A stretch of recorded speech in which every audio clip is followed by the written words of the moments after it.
yang namanya barokah itu ziyadatun fil khairi atau ziyadatul khairi. Kebaikan yang lebih. Jadi sesuatu dianggap itu sudah baik. Ini baik, ini baik. A baik, B baik. Secara zahir sama. Volume atau kadar kebaikan secara zahir adalah nilainya 99.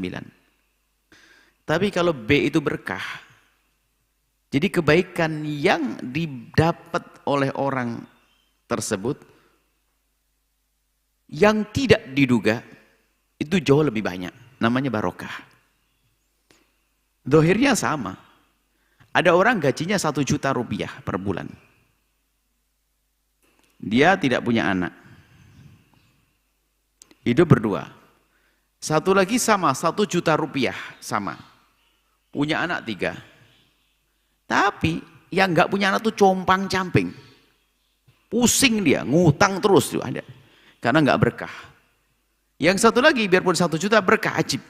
Kenapa kok begitu? Dimakan anak sehat, nggak gampang kena penyakit. Ada.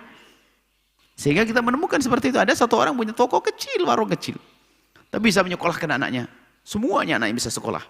Kalau dihitung per bulannya nggak akan menghasilkan itu semuanya. Kalau dihitung per bulannya, saya enggak. Cuman setiap minggu anak saya minta, kok saya potongkan dari duit saya di sini kok bisa. Bisa sampai selesai sekolahnya semuanya. Jadi berkah itu semacam itu.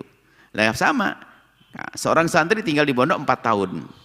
Cuman 4 tahunnya itu adalah 4 tahun dengan penuh ketawaduan. Khidmah kepada temannya, khidmah kepada gurunya. Maka 4 tahun ini berbeda dengan teman yang 4 tahun tapi di pondok ongkang-ongkang. Biarpun katanya dia rajin belajar. Senangnya menghafal kesana kemari. Sungguh menghafal pelajaran. Cuman dia tidak senang berkhidmah. Maka enggak mendapatkan keberkahan. Sehingga yang satunya lagi itu berkah. Tiba-tiba ilmunya itu diajarkan orang gampang, orang dengar, orang senang. Dan mudah menyebarkan dakwah. Karena apa? Berkah. Nah ini seperti berkah. Berkah itu adalah tambahan yang tidak terlihat tapi pada akhirnya kita rasakan.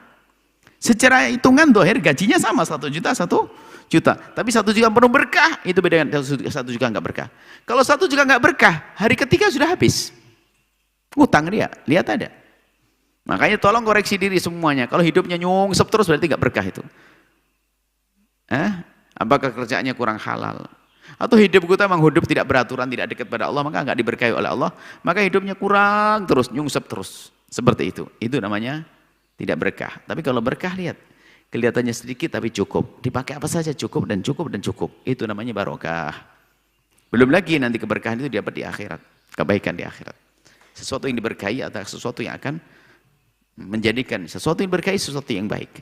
Kalau kebaikan yang sesungguhnya tidak hanya kita temukan di dunia tapi di akhirat juga kita temukan. Wallah alam. Jangan lupa berselawat kepada baginda Nabi Muhammad sallallahu alaihi wa alihi wa sahbihi wasallam.